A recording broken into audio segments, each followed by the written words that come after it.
அனைவருக்கும் சிறந்த அன்பளிப்பு. சரிகமா கார்வா.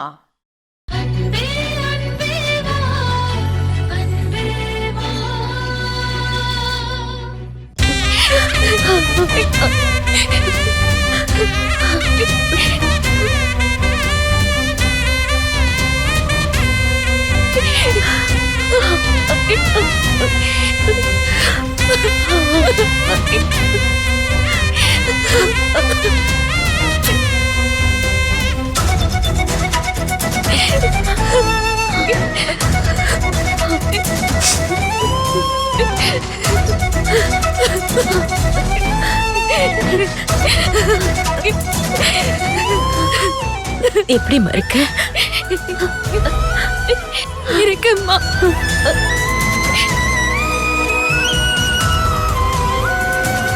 அம்மா, கார்த்திகா, தீபிகா, பாட்டி எல்லாம் எப்படி இருக்காங்கம்மா? எல்லாம் நல்லா இருக்காங்கம்மா. வாங்கம்மா, வாங்கம்மா. வாங்க சம்பந்தி, வாங்க. உங்களுக்காக தான் காத்துக்கிட்டு இருக்கோம். வாங்க. அத்தை, நல்லா இருக்கீங்களா? நல்லா இருக்க மாப்பிள. எல்லாரும் நல்லா இருக்கீங்களா?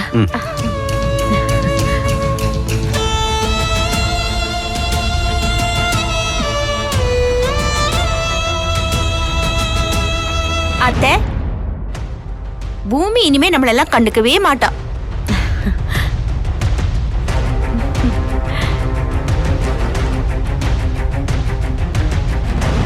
இத்தனை நாள் கழிச்சு நீங்க ஒரு ரிசப்ஷனுக்கு ஏற்பாடு பண்ணது எனக்கு சந்தோஷமா இருக்கு சம்பந்தி. பாத்தீங்களா சம்பந்தி, உங்க பொண்ணு எங்களுக்கு குறை வச்சாலும் நாங்க உங்க பொண்ணுக்கு எந்த குறையும் வைக்க மாட்டோம் சம்பந்தி.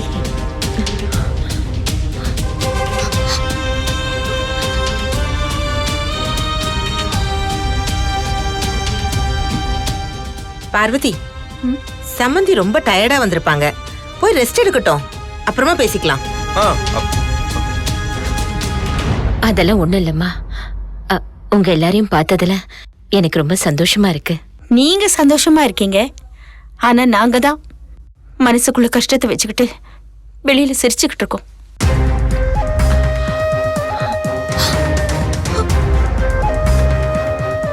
பார்வதி,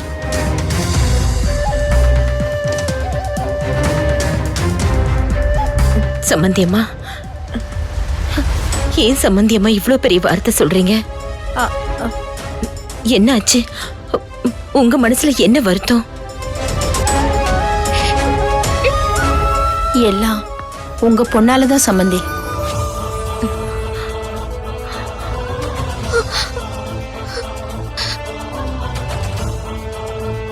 ஐயோ,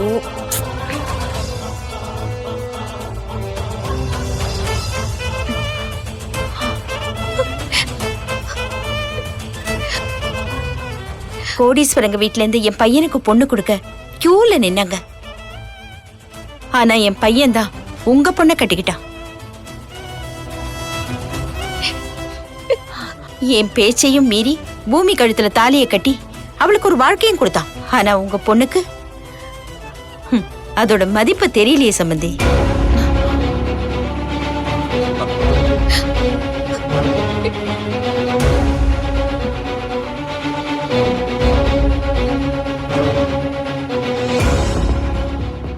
அம்மா, இப்போ எதுக்குமா அதை பத்தி பேசிக்கிட்டு? இருவரும் சம்பந்திக்கு இங்க என்ன நடக்குதுன்னு முழுசா தெரியாதுல்ல, அதான் சொல்லிக்கிட்டு இருக்கேன்.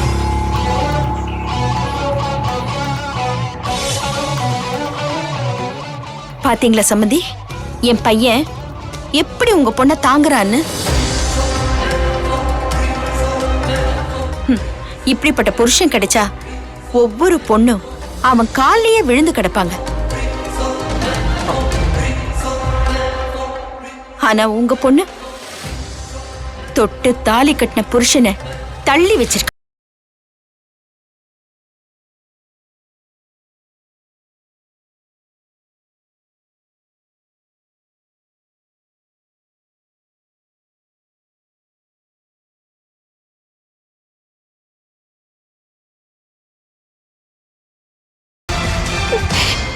இதுவா சம்பந்தி ஒரு பொண்ணு குடும்பம் நடத்துற லட்சணம்? அவன் தான் விளையாட்டு புள்ள, சடங்கு சம்பிரதாயம் எல்லாம் தெரியாதவன். நீங்க உங்க பொண்ணுக்கு எல்லாம் சொல்லி கொடுத்துதானே வளர்த்திருப்பீங்க. அப்புறம் அப்புறம் எப்படி உங்க பொண்ணு இப்படி ஒரு தப்பு பண்ணலாம்? அம்மா பார்வதி, வந்ததும் வராததுமா இத பேசணுமா? இருக்கட்டும்மா. சம்மந்தி அவங்க மனசுல உள்ள கவலைய என்கிட்ட சொல்லாம வேற யார்கிட்ட சொல்லுவாங்க? என்ன இருந்தாலும் என் பொண்ணு பண்ணதும் தப்புதான்.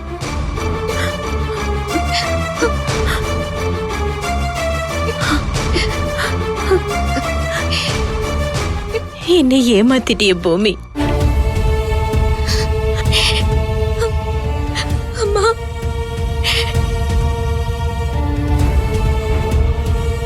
என் பொண்ணு புகுந்த வீட்டுக்கு எந்த குறையும் வைக்க மாட்டா, பிறந்த வீட்டுக்கு பெருமையை தேடி தருவான்னு நினைச்சேன். என் பூமி என்ன ஏமாத்துன. அம்மா, அப்படிலாம் இல்ல. நான் என் மனசறிஞ்சு எந்த தப்பும் பண்ணலம்மா.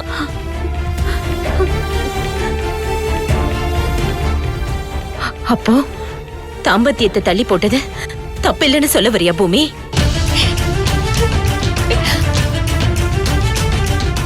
ஏண்டி, அப்போ உன்னால மங்கள பூஜை தடைப்பட்டுச்சே, அது தப்பு இல்லையா? வந்துடும். என்னம்மா பூமி இதெல்லாம்? உன்னால ஒரு பூஜையை தடைப்பட்டிருக்கா?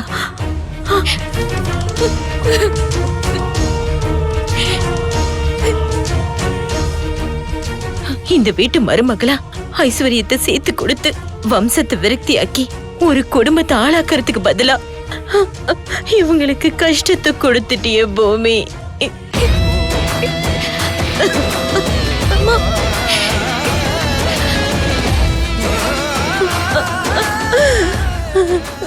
ஏன் பூமி, ஏன் இப்படி பண்ண? நான் உன்னை சரியா வளர்க்கலையா?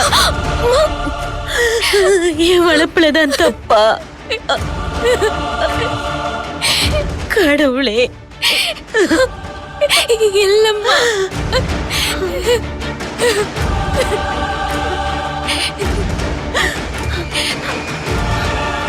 என்னடி அமைதியா நிக்கிற? பதில் சொல்லு. ஏன் இப்படி ஒரு தப்பு பண்ண? ஒரு பொண்டாட்டியோட கடமை என்னன்னு உனக்கு தெரியாதா?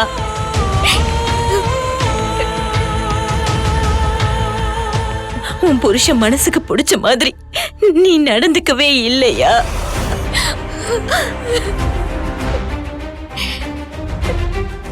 அப்படி என்ன பூமி உனக்கு பிரச்சனை? இப்படி ஒரு வாழ்க்கை யாருக்காவது கிடைக்குமா? அத்தை அத்தை ப்ளீஸ் அத்தை, பூமி மேல கோவப்படாதீங்க. நீங்களும் தப்பு பண்ணல, பூமியும் தப்பு பண்ணல. எல்லாம் சந்தர்ப்ப சூழ்நிலை. தயவு செஞ்சு நீங்க ஃபீல் பண்ணாதீங்க. மாப்பிள, என் பொண்ணு பண்ண தப்புக்கு நான் உங்ககிட்ட மன்னிப்பு கேட்டுக்கிறேன். ஏன் அத்தை? என்னத்த நீங்க இப்பெல்லாம் பேசாதீங்க. மனசுக்கு ரொம்ப கஷ்டமா இருக்கு. நீங்க நினைக்கிற அளவுக்கு இது ஒரு பெரிய விஷயமே இல்ல. நாங்க 2 பேரும் சேர்ந்து தான் அந்த முடிவு எடுத்தோம். பூமி மேல எந்த தப்பும் இல்ல. வருண், நீ இப்படியே பேசிட்டு இருக்க போறியா? மா, முடிஞ்சு போன விஷயத்தை பத்தி பேசி இப்ப என்னமா ஆக போகுது?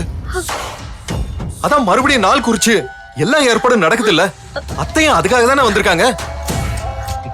நல்லது நடக்க போதுமா? எல்லாரும் சந்தோஷமா அதை பார்க்கலாமே. என் பேரை சொல்றதும் சரிதான். முடிஞ்சு போன பிரச்சனையை பேசி யாருக்கு என்ன லாபம்? பாருங்க என் பேத்தி முகத்தை எப்படி வாடி போச்சுன்னு. புது பொண்ணு சோகமா இருந்தா நாளைக்கு ரிசப்ஷன்ல உம்முன்னு இருப்பா. பார்க்க நல்லா இருக்குமா? அண்ணா, ரிசப்ஷன் முடியற வரைக்கும் என் பேத்திய நீ ஒண்ணுமே சொல்லக்கூடாது, என்ன? இல்ல, விஷயத்தை கேள்விப்பட்டு ரொம்ப கஷ்டமாயிடுச்சு. அந்த கோவத்துல தான் அப்படி பேசிட்டேன். இனி நான் உங்க பேத்திய எதுவும் சொல்லல. விசேஷம் நல்லபடியா நடந்தா அதுவே எனக்கு போதும். சிறப்பா நடக்கும், நீ கவலைப்படாதம்மா.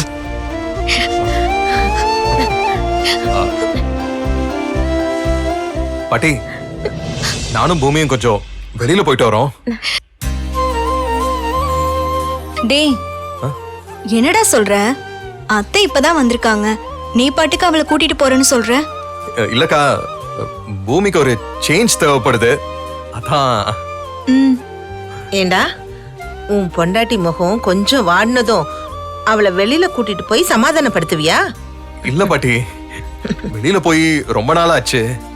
அதுவும் இல்லாம ரிசப்ஷனுக்கு கொஞ்சம் ஷாப்பிங் பண்ண வேண்டியது இருக்கு, அதான் எல்லாத்தையும் சேர்த்து முடிச்சிட்டு வரலான்னு. நல்ல முடிவுப்பா. நீயும் பூமியும் வெளியே போய் டைம் ஸ்பெண்ட் பண்ணுங்க.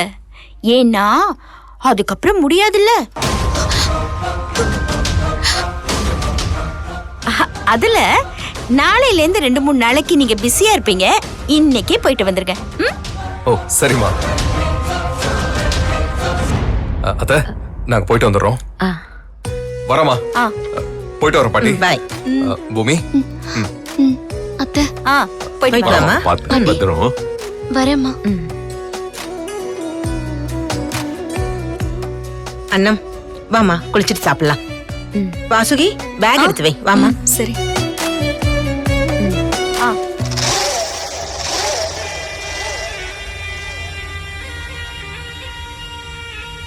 அத்தை பூமிகாவை ஏத்துக்கிட்டாங்களா இல்லையான்னு ஒரே குழப்பமா இருக்கே. அவங்க ஏத்துக்கிட்டாலும் நம்ம வருண் பூமிகாவை சேர்ந்து வாழவே விடக்கூடாது. கூடி சீக்கிரம் முடிவு கட்டணும்.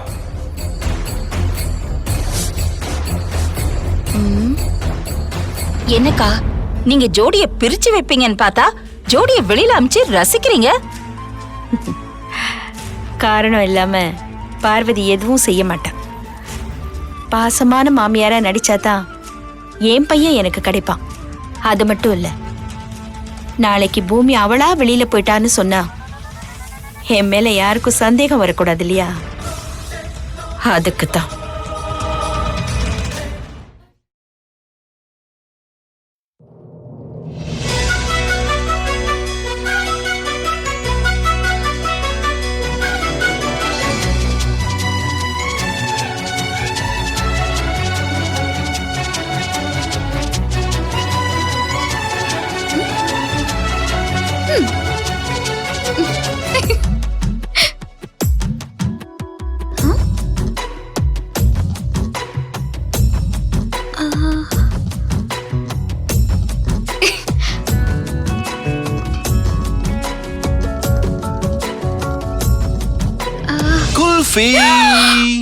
சார், என்ன சார் நீங்க இப்படிதான் வந்து பண்ணுவீங்களா? சவுண்ட் கொடுத்துட்டு வர மாட்டீங்களா? இனிமே ரூம்குள்ள வரும்போது ரோஜான்னு கூப்பிட்டுட்டு தான் வரணும். ஆமா ஆமா ஆமா, நீ சொல்றது கரெக்ட் தான் ரோஜா. என் சின்ன வயசுல என் அப்பா கூட வீட்டுக்குள்ள நுழையும் போது என் அம்மா பேரை சொல்லிக்கிட்டே தான் நுழைவாரு. தெரியுதுல்ல சார், அப்புறம் எதுக்கு இப்படி பயமுறுத்துற மாதிரி வந்து கட்டி பிடிக்கிறீங்க? சரி, பயமுறுத்துற மாதிரி வேண்டாம், பாசத்தோட கட்டி பிடிச்சுக்கிறேன். இந்த மாதிரி பாசமா கட்டி பிடிச்சுக்கிட்டா ஓகேவா? என்ன சார் நீங்க இப்ப நீதானே சொன்ன, ஆமாவா இல்லையா? சரி ரோஜா, ஏன் போட்டோ எதுக்கு பாத்துக்கிட்டு இருக்க? சார், உங்க மீசைய மட்டும் கொஞ்சம் பெருசா வச்சிருக்கலாமேன்னு கற்பனை பண்ணி பார்த்தேன் சார். மீசை எப்படி இருக்கும்? வேண்டாம் சார், உங்களுக்கு இதுதான் கரெக்டா இருக்கு. இல்ல சொல்லு. பெரிய மிஸ் எல்லாம் வேண்டாம் சார். அப்புறம் அர்ஜுனங்கிற பேர் மாதிரி கபாலிங்கிற பேர் வந்துரும். ஏய் கபாலி, சம பேர் குல்ஃபி. என் செல்லம் எது சொன்னாலும் அது செமையா தான் இருக்கும். ரோஜா, நாம இப்படியே இருந்துட்டா என்ன? எப்படி? அது இதே மாதிரிதான். எதுக்கு தனித்தனியா பிரிஞ்சிருக்கணும்? எப்பவும் இதே மாதிரி கட்டிக்கிட்டே இருக்கலாம்ல. சார், என்ன சார் நீங்க சும்மாவே இருக்க மாட்டீங்களா? அங்க வருணையும் பூமிகாவையும் சேர்த்து வைக்கணும்னு முடிவு பண்ணீங்க. இப்போ அவங்கள டீல்ல விட்டுட்டு என்ன வந்து கட்டி பிடிக்கிறீங்களா? சார், அவங்களுக்கு ஃபர்ஸ்ட் நைட் நடக்கல, ரொமான்ஸ் கூட நடக்கல சார். நோ, புரியாம பேசாத ரோஜா. ஃபர்ஸ்ட் நைட் வேணா நடக்காம இருக்கலாம், ஆனா ரொமான்ஸ் நடக்காம இருக்காது. வருண் நல்ல விஷயம் தெரிஞ்ச ஆளுதான். அங்க ரொமான்ஸ் எல்லாம் நல்லா தான் நடந்துகிட்டு இருக்கும். என்ன சார், ஒரு பிரச்சனைய ஆரம்பிச்சா அதை முடிச்சிட்டு தானே சார் அடுத்த வேலையை பார்க்கணும். அப்ப இத முடிச்சிட்டு அடுத்த வேலையை பாக்குறேன். நான் இந்த பிரச்சனைய சொல்லல, வருண் பூமிகா பிரச்சனைய தான் சொன்னேன். என்ன ஆச்சுன்னே தெரியல. நீங்க பாட்டுக்கு அந்த பார்வதி கிட்ட குரலை மாத்தி பேசி பயமுறுத்தி விட்டுட்டீங்க. அந்த அம்மா பயந்துதா இல்லையான்னு கூட தெரியலையே. நானும் அத பத்தி தான் யோசிச்சுட்டு இருக்கேன் ரோஜா. இவ்ளோ ஸ்ட்ராங்கான ஒரு ஆதாரம் நம்ம கிட்ட இருக்குன்னு சொல்லியும் பார்வதி கொஞ்சம் கூட மசையில. அது மட்டும் இல்ல, திடீர்னு வருணுக்கும் பூமிகாவுக்கும் சாந்தி முகூர்த்தம் ஏற்பாடு பண்ணிருக்காங்க. அங்கதான் ஏதோ ஒண்ணு இடிக்குதா. இப்ப என்ன சார் பண்றது? ஒண்ணு செய்வோமா, மறுபடியும் வருண் கிட்டையும் பூமிகா கிட்டையும் பேசுவோம். நீ அப்படி உட்காரு. சல உட்காரு. ரோஜா பக்கத்துல வந்து உட்காரு. பரவாயில்ல சார், அங்கே பேசுங்க. அச்சோ, பக்கத்துல வந்து உட்காரு. நாம பேச போறது ரொமான்ஸ் மேட்டர். இப்படி தள்ளி உட்கார்ந்தா எனக்கு என்ன பேசணும்னு தெரியாம போயிடும். பேசுங்க சார்.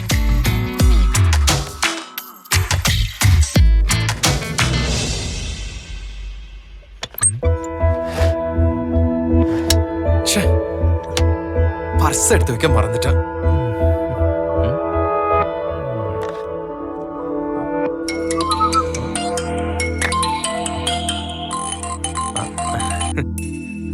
ஹாய் அர்ஜுன். வா வா வா. Hey hi Varun. எப்படி இருக்கீங்க? ரோஜா எப்படி இருக்காங்க? நான் நல்லா இருக்கேன். ரோஜாவும் நல்லா இருக்கா. உங்க விஷயம் தான் ரொம்ப சஸ்பென்ஸா இருக்கே.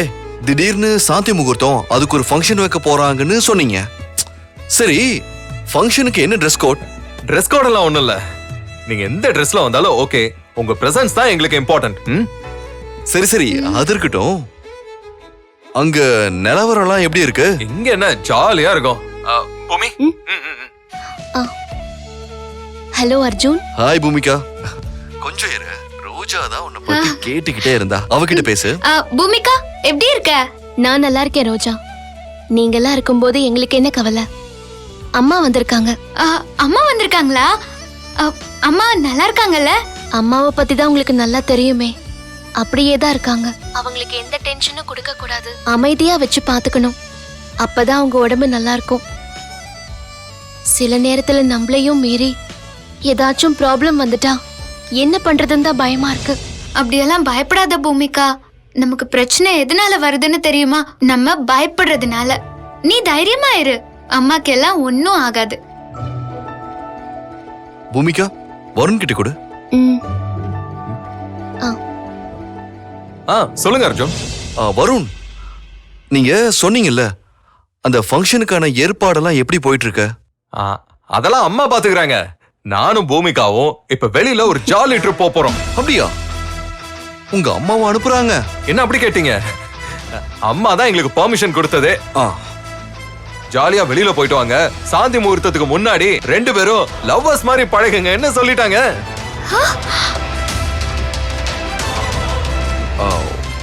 வருண், உங்க அம்மாவை அப்படி சொன்னாங்க?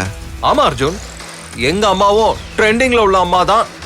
இன்னைக்கு இருக்கிற யூத்தோட மனநிலைமை அவங்களுக்கும் நல்லா தெரியும். நானும் பூமிகாவும் வெளியில கிளம்பிக்கிட்டு இருக்கோம். அட, நீங்களும் வரலாமே ரோஜாவை கூட்டிக்கிட்டு. இல்ல வருண், ஏற்கனவே நிறைய கேஸ் பெண்டிங்ல இருக்கு. அதெல்லாம் நான் ரெடி பண்ணி ஆகணும். வருண், அர்ஜுன் சார் தான் எப்ப பார்த்தாலும் கோர்ட்டு கேஸ்னு அலைஞ்சிட்டே இருப்பாரு. நீங்களாவது பூமிகாவை கூட்டிக்கிட்டு ஜாலியா போயிட்டு வாங்க. என் கூட லைஃப் போர் அடிக்குதுன்னு சொல்றா. பாத்தியா வருண், இவங்களெல்லாம் எத்தனை முறை வெளியில கூட்டிட்டு போயிட்டு வந்தாலும் பத்தவே பத்தாது. கூட்டிட்டு போகாத மாதிரியே தான் சொல்லுவாங்க. போன வாரம் தான் போயிட்டு வந்தோம். எப்ப பார்த்தாலும் வேலை வேலைன்னு போயிடுறீங்க, லைஃபே போர் அடிக்குதுன்னு சொல்றா. ஆனா நான் இன்னும் அந்த கட்டத்துக்கு வரல. பூமிகா கொஞ்சம் பொறுமைசாலி தான். ஆனா நிச்சயமா பூமிகா ரோஜா 2 பேருமே நல்லவங்க தான். அது போதுமே இவளுக்கு. சரி, நீங்க ஹாப்பியா இருக்கீங்களா வருண்? ரொம்ப ஹாப்பியா இருக்கும். எங்க ஃபங்க்ஷனுக்கு நீங்க, ரோஜா, கல்பனா ஆண்டி எல்லாரும் வந்துருங்க. முடிஞ்சா வீட்ல உள்ள எல்லாரையும் அழைச்சிட்டு வாங்க. யா ஷோர் டெஃபினெட்லி. நாங்க 3 பேரும் கண்டிப்பா அங்க வந்துருவோம். மத்தவங்க அங்க வருவாங்களான்னு எனக்கு தெரியாத. நீங்க என்ஜாய் பண்ணுங்க. Okay, bye bye. You are most welcome.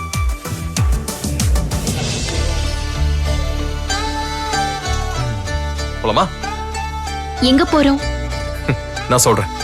வா வா வா பூமி.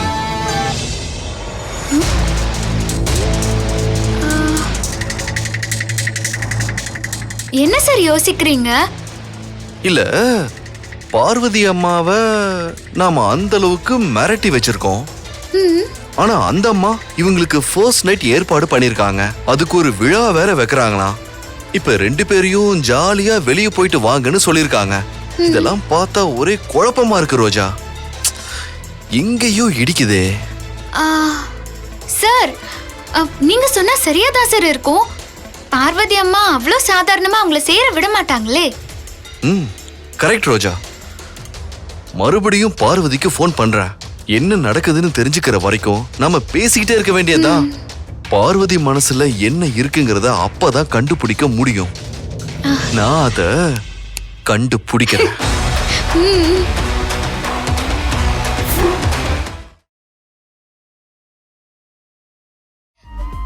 இந்த வீடியோ உங்களுக்கு பிடிச்சிருக்குன்னா மறக்காம சரிகமா டிவி ஷோஸ் தமிழுக்கு லைக் பண்ணுங்க, ஷேர் பண்ணுங்க, கமெண்ட் பண்ணுங்க, சப்ஸ்கிரைப் பண்ணுங்க.